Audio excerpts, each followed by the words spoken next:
They call it stormy Monday, but Tuesday's just as bad. They call it stormy Monday, but Tuesday's just as bad.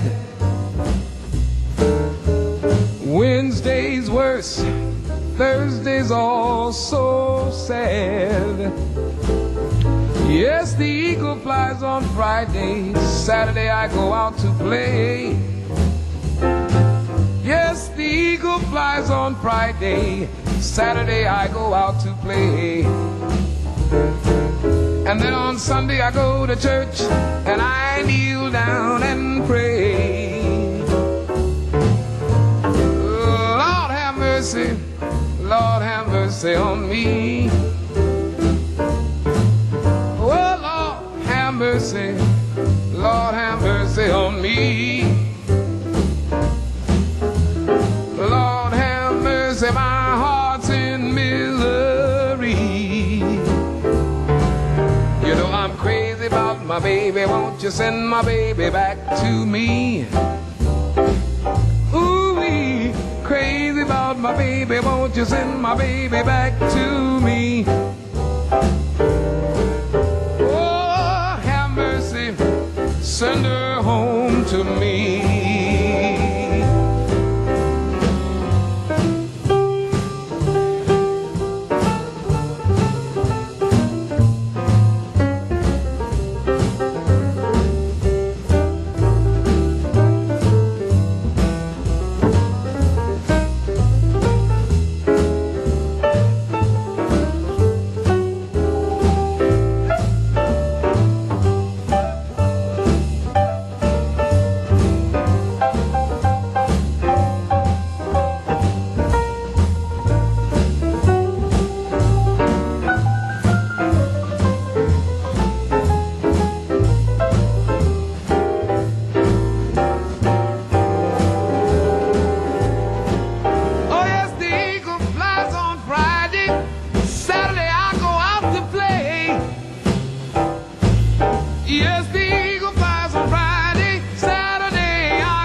like to call to order the meeting of Santa Barbara City Council of March 8th.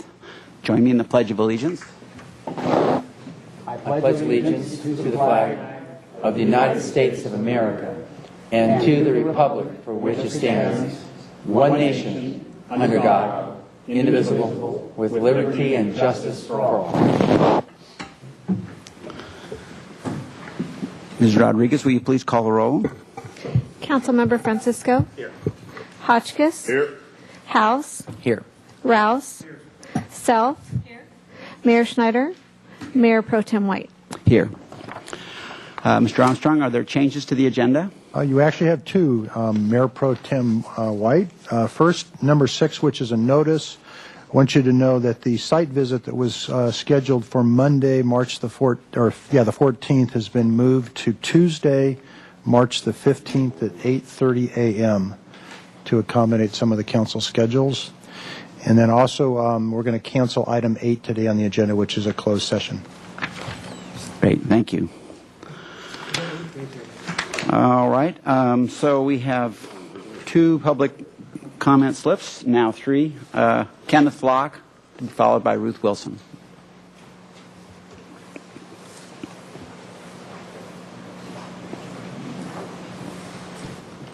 My name is Kenneth Flock. I spoke to you about holistic health. I started on Facebook, founded at the Santa Barbara Holistic Health Advisory Board with the idea that somebody in this community is going to take an interest in holistic health for this community. Now, what I have to say is this community right now, when it comes to holistic health, it's not among the living. And how you actually become actively, holistically healthy, the relationship has to be present. Right now, I'll probably go before the school board. I think they're meeting this evening. I'm sorry to say that there's not one teacher in the Santa Barbara school system that is truly holistically healthy and actually passing along knowledge in relation to that health. So what we have here is a failure to communicate, to educate. And so a way that you break this trend of lack of activity is you start to introduce activity. So it's important for this community, if it is to be actively, holistically healthy, to start again introducing it, welcoming it. I'll be trying to communicate with the city and inspire them to provide the children with a holistic education in relation to what it means to be holistically healthy. And when it comes to the mind-body integration, I can actually provide the teachers with that understanding. So it's I'm just taking the steps right now and just thought I'd make you aware of it. Thank you. Thank you, Mr. Locke. Ruth Wilson, to be followed by Kate Smith. Good afternoon, dear City Council members. I'm here, of course, to pray for you because we know the world is in a state of unrest and it trickles down. Our country, our state, our city, it's the whole effect of worrying about money and the budgets and how we can cover where we should be covering. And I do think we really need to seek wisdom from God. So I turn to a passage in the book of Matthew, and here Jesus himself is speaking, and he says, "But seek ye first his kingdom," God's kingdom, "and his righteousness, and all these things will be given to you as well. Therefore do not worry about tomorrow." We can be concerned. Do not worry about tomorrow, for tomorrow will worry about itself. Each day has enough trouble of his own. So I wish you blessings today from God on the work ahead of you. Thank you so much. And the Lord bless and keep them, and make your face shine upon them, and be gracious unto them. In Jesus' name, amen. Thank you, Ms. Wilson. Kate Smith.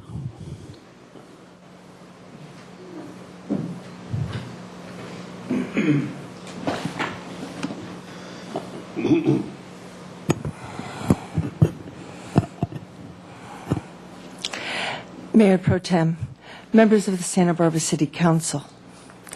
First things first, my daughter, Emily Rose Smith, will turn 22 on Saturday, March 12th, and I am inviting you to her birthday celebration at our beautiful home on Mission Canyon.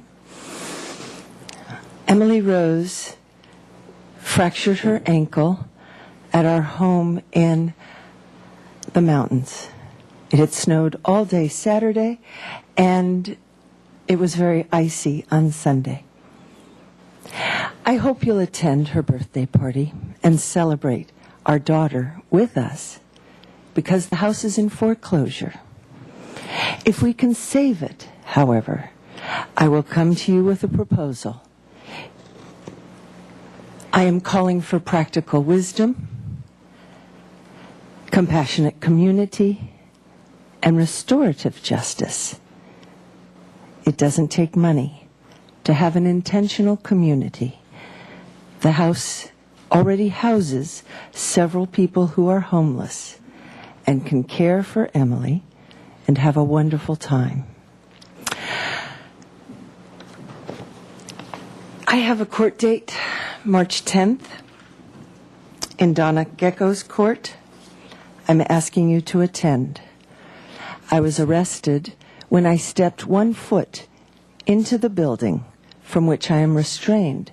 The restraining orders are a strategic lawsuit against public participation. It's called a SLAP. The restraining orders are a very serious violation of Americans with Disabilities Act. I am a victim of legal abuse. I am calling for a federal grand jury to investigate deep-seated Wrap up. and widespread school and government corruption, and I am demanding time on your agenda to discuss the unfound benefits, perks, and illegal money going to administrators in the Santa Barbara School District. Thank you. Thank you. Do we have any other public comment? Okay, then that takes us to the consent agenda. Ms. Rodriguez, will you kindly read the items? Item number 2, records destruction for Community Development Department. Recommendation, the council adopt by reading of title only a resolution of the council of the city of Santa Barbara relating to the destruction of records held by the Community Development Department in the records section of the Building and Safety Division. Item number 3, resolution to apply for grant funding for construction of Mission Creek Fish Passage Project Phase 2. Recommendation that council adopt by reading of title only a resolution of the council of the city of Santa Barbara authorizing the Parks and Recreation Director to apply for up to $1,900,000 in grant funds from the California Department of Fish and Game Fisheries Restoration Grant Program for the Mission Creek Fish Passage Project Construction Phase 2. Thank you, Ms. Rodriguez. Does anybody want to pull anything from the consent agenda? Any questions on the consent agenda? Mr. Mayor Pro Tem, I move the consent agenda, please. Second. The motion is second for approval of the consent agenda. All those in favor say aye. Aye. Aye. Opposed? And the consent agenda is approved. Mr. Hotchkiss? We didn't read item number 4. Is that taken off? No. It did not need Mayor to be read. Good. Okay, that takes us to then item 5. Item number 7, capital improvement project second quarter report for fiscal year 2011. Well, we don't do anything with item 5. Okay, item 7. Mayor White and council Kelly? members, my name is Pat Kelly, Assistant Public Works Director, City Engineer, And I'm pleased to be here this afternoon to give you a snapshot of the city's capital program, which involves most city departments and funds within the city. I'll summarize completed projects in construction in progress and design, and for this fiscal year, focused on the first half of the fiscal year.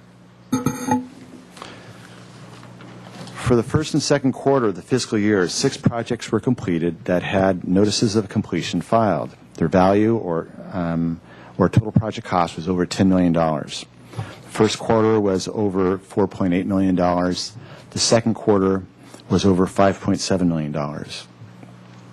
It is anticipated that the value of completed work at the end of the fiscal year will be approximately $35 million. To put this in context, in 2.8, our prior peak, we completed $58 million. At the end of this presentation, I'll be showing you some more information about projected completed work. Here's a map of the city showing where the projects were completed. Here we had the West Cabrillo pedestrian improvements down here in Cabrillo, water mains throughout the city, the Las Positas Creek improvements up there by the golf course, and some other projects throughout the city. Marina 1, Phase 1, East Side access ramps, and the Parma Park equestrian staging areas. Here's a photo of one of our water main replacements. There's really always try to get exciting photos of our capital projects, and a water line underground is kind of hard to capture a lot there. But it's $2 million worth of work and 2.25 miles of water pipe throughout the city. To put this in context, that is relative to the total 300 miles of water line for the whole system in the city. Mr. Mayor, if I may. Mr. House? Mr. Kelly, I'm really glad you got an action shot there. That was really thrilling. Let's see if I can continue that enthusiasm and excitement. Here's the West Cabrillo pedestrian improvements, a significant project, close to $3 million. And here, just some sidewalk in order to create some interest and linkage between the Stearns Wharf and the harbor area. Significant improvements, pedestrian improvements, additional crosswalks were created, and also some points of interest. And this is just one small sample, just one of the pieces of art. And there's several other pieces of art along the route, including there's a real interesting, I think, Chumash piece that I understand the Arts Commission is promoting. Here's a photo of the Las Positas Creek Restoration and Stormwater Management Project, or at least part of it.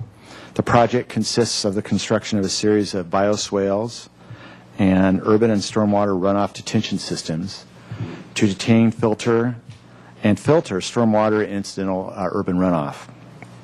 It improves the water quality entering the Las Positas Creek and the Royal Borough Estuary at Hendry's Beach.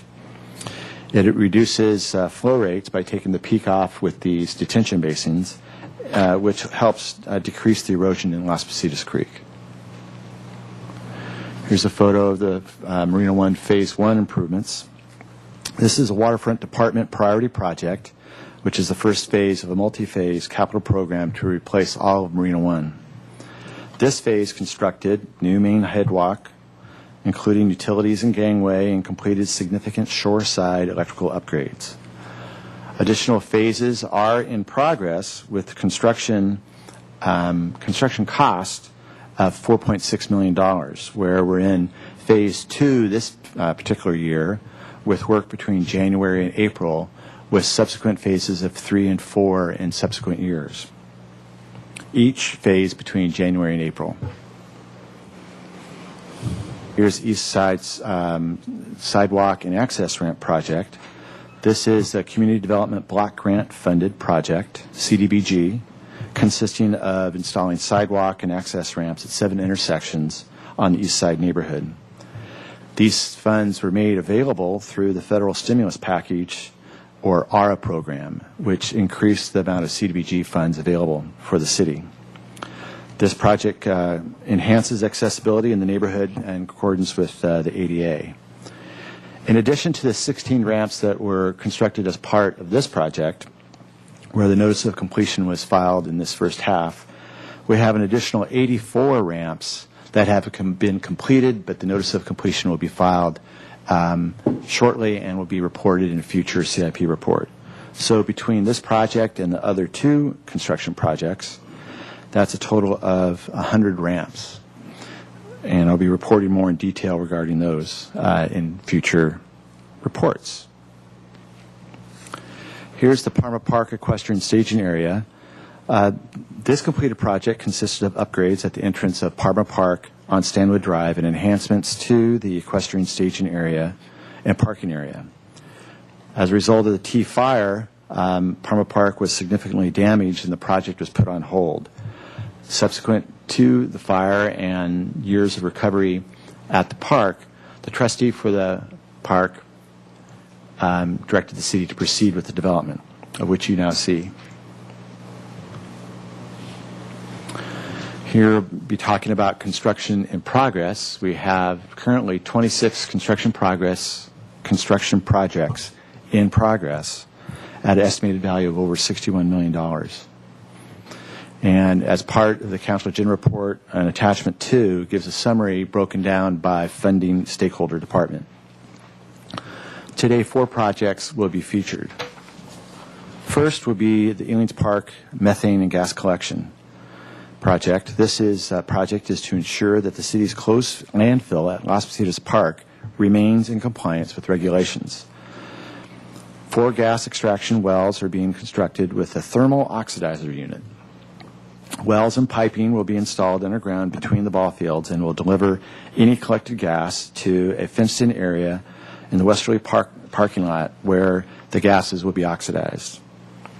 This project is scheduled to be completed in the first quarter of fiscal year 2012.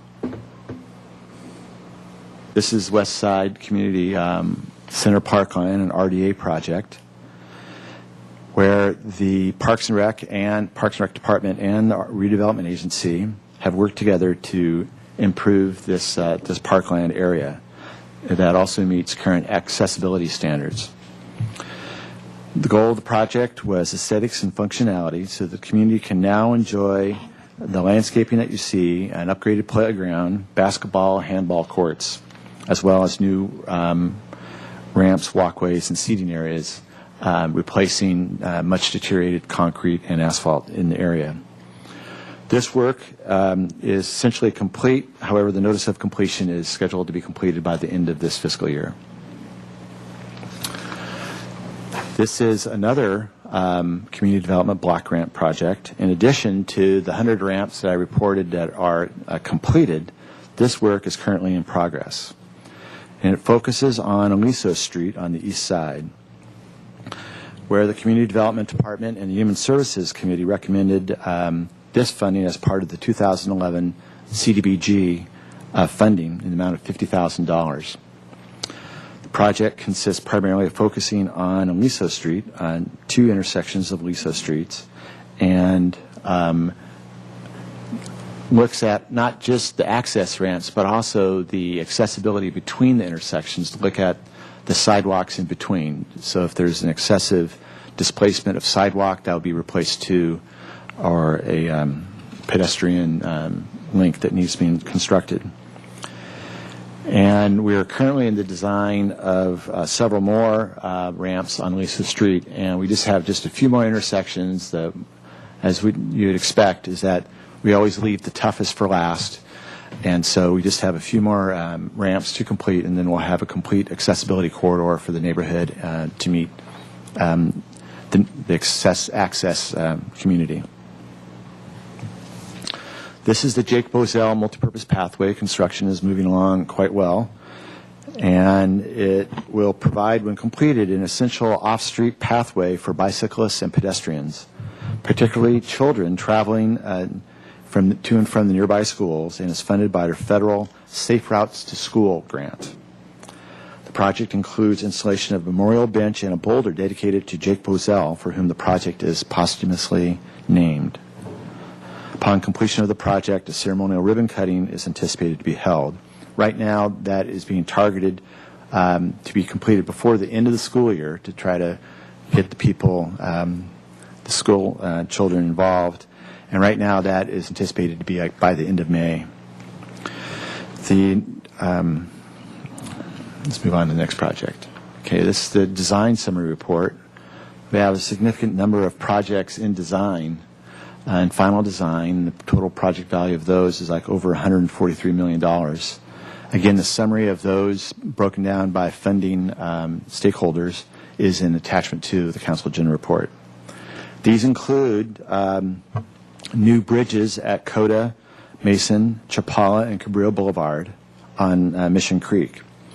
And all those are with federal grant funding at 88.5%. Also included is the Mission Creek Fish Passage, of which an item was on the agenda today for the Creeks Division, as well as significant water and wastewater treatment plant improvements. Here's a graph that shows the history of the work that we've completed in the city, going back to way back to 1998, close to there. This is the current fiscal year, so we have about $10 million completed this fiscal year, and we have another 25 scheduled to be completed. Next year, we have a significant bump, and I think that's somewhat easy to predict because we have a significant airport terminal project that is wrapping up, and that's, the total project value of that is about $45 million. Also included in there is some of the work that we currently have in design, the water and wastewater treatment plants, and also the completion of the Haley Bridge and Ortega Bridge. And a little here, a little there adds up to a bit of money. Now, for the following 2 years, we also have close to $60 million a year, and that, again, is a combination of several many projects, bridges, et cetera. And that's about as far out as we can kind of predict on our workload, go out about 3 years. So it shows that, the city has been a significant contributor to the capital construction in the South Coast. As I noted earlier, 2008 was a bumper year. A lot of that had to do with the airport runway extension of the $60 million there, and many other ancillary projects associated with the runway. And 2006 was Granada Garage, which is just under $40 million, and most of that was the garage itself. So before I go to the video feature, which is an item that was on the Inside Santa Barbara and focuses on the Talent Road Mission Creek Fish Passage, I'd be very happy to answer any questions. Are there questions, Mr. Kelly? Ms. Self? Thank you, Mayor Pro Tem.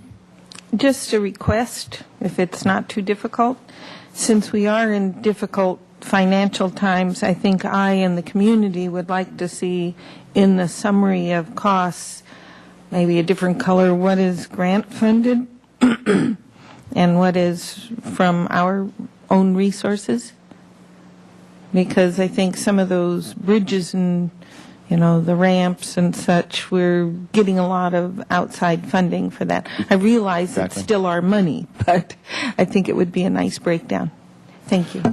Thank you, Ms. Self. Mr. Thank you, Hodges? Councilmember Yeah. Self. That's a good segue to part of the story to this, is that much of that money is essentially the city leveraging our own capital replacement money on bonds, grants, and loans to create this significant construction. Thank you. Mr. Hotchkiss? Yeah, I was going to reiterate that because I think somebody watching television might think, my God, $143 million, are they crazy? So it's important to distinguish that, ours is like 1/10 of that. and how we are using it creatively to be able to restore much of the city and improve the airport and do a lot of good things without bankrupting the city. So can you explain that? Because I think that's a really vital point that Ms. Self was making. Exactly. Councilmember Hotchkiss, is that, for example, on the airport terminal, that is total project, the construction cost is $35+ million is the contract for construction. Total project cost, which is the design, the construction management, is over $40 million. So to afford that kind of project, the airport has been planning for many, many years to bond that amount of money. And several years ago, with the award of the project was also the award of bonds to finance that. And then Bob Samario and probably the city attorney could express this better, but the city has a revenue stream for the operation of the airport, and so that revenue stream essentially supports the bonds, which are essentially a loan to finance that significant one-time cost. And generally it is for the value of the capital improvement itself. That will, it's in the time of the grant is, or of the bond is at least the life of the facility itself. And then for the bridges, we have grants from the Federal Highway Administration, which are managed through Caltrans, at where we put down 11.5%. And we have a unique situation going on right now, is that in order to build these projects, many times we need to acquire adjacent property. For example, at the Haley De La Vina intersection is necessary to acquire a piece of property because the property was so close to the bridge, the construction of the bridge itself, for the foundation, the piles, would essentially created a claim against the project equivalent to the value of the project. So Caltrans allowed us to purchase the property. Well, after the construction is done, it's a perfectly habitable piece of property. So we will sell that property, and Caltrans has informed us that the sale of that property goes towards the city match. So for the Haley, for example, the Ortega Bridge, which the project cost, the construction cost is $2 million. Our 10% of $2 million is $200,000. The sale of that property will more than cover our match. So essentially, we're paying nothing through the management of this program. And so we anticipate that even though these bridges are going to, on Lower Mission Creek, are going to add up to close to $60 million, much of that cost will be funded by the sale of property that is necessary to acquire for the construction itself. So that's part of the story to leverage these funds. Then, of course, there's the loans that the safe water loans that our Water Resources Division of Public Works acquires at very low interest rates that leverages a limited amount of capital replacement money so that we can spend $30+ million on significant water treatment improvements for the city. All right, so the $46 million that's slated for streets and bridges, what Yes. million is ours and what million is someone else's, if I can put it that way? Well, I would need to, I'll send a report to you regarding that. Okay, thank you. But I do think that should be part of a report like this and make people much more comfortable. Yes. Thank you. Thank you, Mr. Hotchkiss. Mr. House? Thank you, Mr. Pro Tem, Mayor Pro Tem.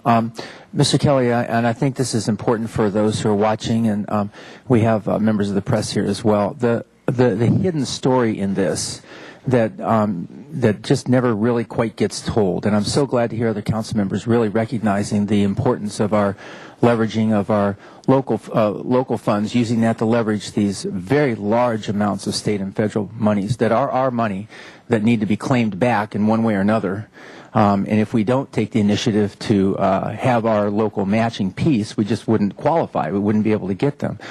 But the real story here is the initiative and the the creative abilities of our folks in our engineering department, in our transportation department, in our finance department, who've been able to get these things in line, seek them out, find them, and then follow them through to completion, including things like that amazing dance that we did around the airport funding.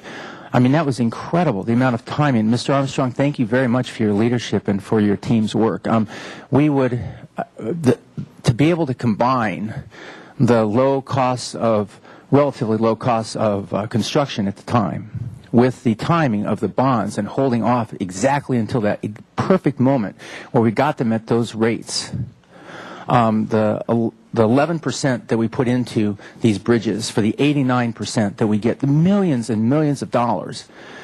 But if somebody just clocks in and clocks out at the end of the day, that kind of thing just doesn't happen. It takes initiative, it takes a high morale, a sense of esprit de corps, it takes a sense of teamwork and an ability to work outside of the checklist, the routine that you might have otherwise on a daily basis. And I'm going to take this moment and acknowledge the heck out of the people that work with you and your team for doing that. They return on our investment in them in the multiples, and sometimes I have a little bit of a hard time. I know we're all really edgy about how much we spend on employees and city government and community and jurisdictions, but in the city of Santa Barbara, our team is doing excelsior work and producing for the people in Santa Barbara in the millions and millions, hundreds of millions of dollars of return on our investment in them. And I just acknowledge you and acknowledge them.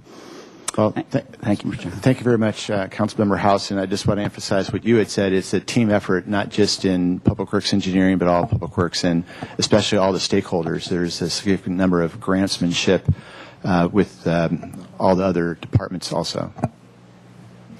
And a chunk, I'll put in my 2 cents on one piece of it, and that is to have watched over now nearly 20 years the Mission Creek project.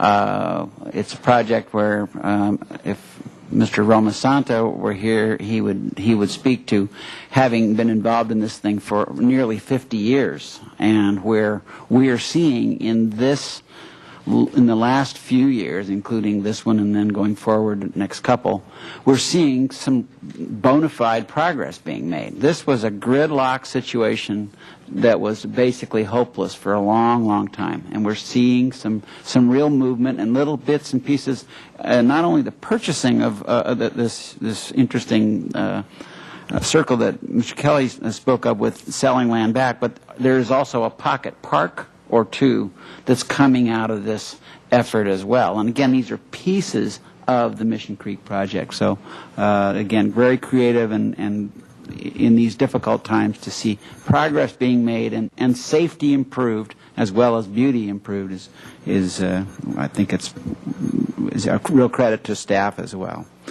Okay. Anything else on this item? I'd like to Mr. go Rouse? to this video. I'm sorry. It's about a 4-minute Thank you, video. Mayor Pro Tem. Just a quick question for Mr. Kelly. When we do work within enterprise zones like the waterfront or like the airport that involve federal funds, do we also blend in some of our normal general staff effort and time, and do we build that back into the enterprise? How does that work? I mean, when we develop an airport project or develop the Marina One replacement, is that somehow co-joined with our normal general staff in the city in terms of effort, and do we build into that fund, or how do we mark that in our books? Councilmember Rouse, is that the city Public Works Engineering essentially works as a consulting firm. But let me take a step back first. Is that first of all the stakeholder fund? Let's take the Marina One. In that particular case, the waterfront staff will secure the funding, develop the concept, and they got the funding for the Marina One replacement. And then they work with Public Works Engineering to administer the design. So engineering, when you come here to award a design contract, engineering will be the author of the Council Gen report to manage the final design. I'm sorry, And when you say stakeholder funding with the waterfront, they're the funding agency. It's their capital program. so the revenues they generate, they develop their own CIP, and they're able to fund Exactly. their project out of that. Exactly. And in fact, in next week and the following week, the 6-year CIP will be presented to the Finance Committee, and the following week will be presented to the Council that shows the whole 6-year view of the city's capital program. And then the first year of that will be adopted as part, is generally structured to be very close to what the final approved budget will be for the city's capital program. And each department, develops those plans. Waterfront has a long-term plan. I know the water division, Water Resources Division, has a 10-year plan for water and a 10-year plan for wastewater. So each of these enterprises develop long-range capital replacement funding programs, and they run these individual funds as any good corporation would, is that they have a service to provide, and they also have assets that they need to set money aside for capital replacement. So the city has all these individual businesses, essentially enterprises, and the city administrator can articulate this much better than I can. And as such, this is all summarized in the 6-year CIP. And going back to your original question on the waterfront, is that then for, so the funding agency, let's say for the phases 2 to 4 of the Marina One, the cost of the project is not only the construction, but it's also the design, and it's also the construction management and the administration of that design. And the engineering division is set up that can describe for the funding agencies to make the costs of the city engineering staff to be eligible to be grant funded. So all the time that the city staff engineering spends on helping the funding agency, the waterfront staff, is reimbursed through the grant. Where much as the waterfront staff work is much more difficult to get refunded for that. But because we essentially operate as a consultant firm, we can get reimbursement from the funding agencies for the city staff work to implement these projects. Okay. Thank you. And before we watch the video, I'll just ask if anybody is here who wishes to speak to this item. Okay, so then I'll close the public portion of this hearing, and we'll watch a video. Okay.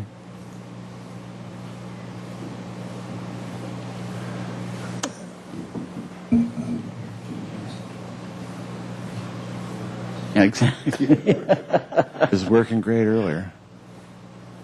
One major capital improvement completed in the second quarter is the Mission Creek Fish Passage Restoration Project. The steelhead's significance in our past has not guaranteed it a place in our future. Populations of the fish have been severely reduced, mainly due to human-made barriers to its spawning areas. Since the beginning of the century, it is estimated that the steelhead populations in Southern California dwindled to less than 1% of their former numbers. Due to this drastic reduction, the Southern California steelhead trout population, which includes Santa Barbara County, has been federally designated as an endangered species. But thanks to the work of the city's creek division, one local creek is getting a makeover that could help turn things around. We have three structures that are totally impassable for steelhead in Mission Creek. One is called the Caltrans channels, and it's a concrete flood control channel. It's a mile long, and we're working on a fish passage project there. The second one is here at Oak Park at Talent Road. Under the bridge is a concrete bridge abutment and then an apron coming off of the abutment going downstream. When the water passes over that concrete, it's too shallow and moving too quickly for the fish to swim through. And then upstream at Highway 192 There is another bridge that's got the exact same problems we have here at Talent Road, and we're working with the Kachuma Operations and Maintenance Board on a project up there that they will construct, and then we'll be able to get fish all the way up to Rattlesnake Canyon and Upper Mission Creek. In order to do this, the Creeks Division began work at Oak Park underneath the Talent Road Bridge to clear the first of these barriers. We're removing a bunch of concrete and stuff that was in the creek. We're relocating a sewer line, which gets exposed sometimes and is broken in the past and just isn't in a good location for a sewer line. And then we're modifying under the bridge there that you can see in the background so that steelhead trout can swim through this section of creek. Yet it was critical for the Creeks Division to make sure that the benefits to the fish did not compromise flood control capabilities. We have to do all kinds of modeling and studies to make sure that it doesn't impact flooding at all, and this project is good. One way the project will increase the fish friendliness of this passage is by creating small, pool-like areas. So that the fish have a place to rest, and then they swim up, and they have another place to rest, and they can swim up. Much better than right now, which was just concrete, and then a really big pool that was hard for them to jump out of, and just a difficult situation all the way around for them to swim in. Even though the main purpose of the project is to clear the way for the steelhead, the benefits will reach beyond the creek bank. Each of our projects is also a creek restoration project that provides additional habitat and water quality benefits to the creek. This project here in Oak Park includes the addition of 1,500 native plants that will not only help filter out pollutants in the water, but provide habitat for other animals, birds and other mammals that live along the creek's edge. Though the project was completely funded through grants and Measure B, some might still question the importance of restoring habitat for a single species of fish. To answer that question, you can look at the steelhead trout as not merely a fish, but also a bellwether of the health of our entire environment. If you're able to have a species like that survive in your stream, then it's a pretty good indicator. That's why they call it an indicator species a lot of times, that the creek is in fairly good shape. In other words, the water quality is pretty good. We have a nice riparian canopy like we do here in much of the creek. There's upper areas where there's good food and good water for them, and that's a good way to be able to measure whether we're taking care of our local environment. By taking care of our environment, hopefully many more people will have the opportunity to witness this unique species right in our backyard. We haven't had any steelhead reports this year, but in 5 of the last 7 years, we've actually seen steelhead swimming up Mission Creek. They're swimming up. It's amazing to see these fish.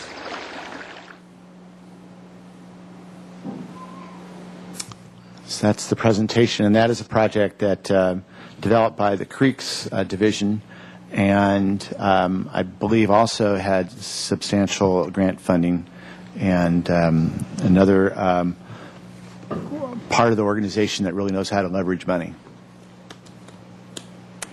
Thank you for that report, and I appreciate Ms. Self's comment about a request for a graph that shows the source of funds. I think that'll be an educational piece for people in the future. Okay, then this moves us along then to council and staff communications. Do we have anybody who's been to any meetings? I at least looked over the Planning Commission hearing of last week, and there was one project which was turned down by the Planning Commission, a lot split and zone change in the Las Positas Valley, and a close vote, and it's a challenging project, and I don't know whether, Mr. Casey, there's any word of whether it's been appealed or not.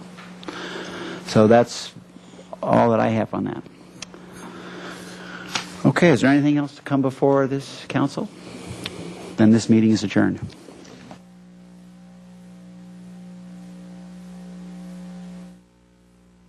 Thank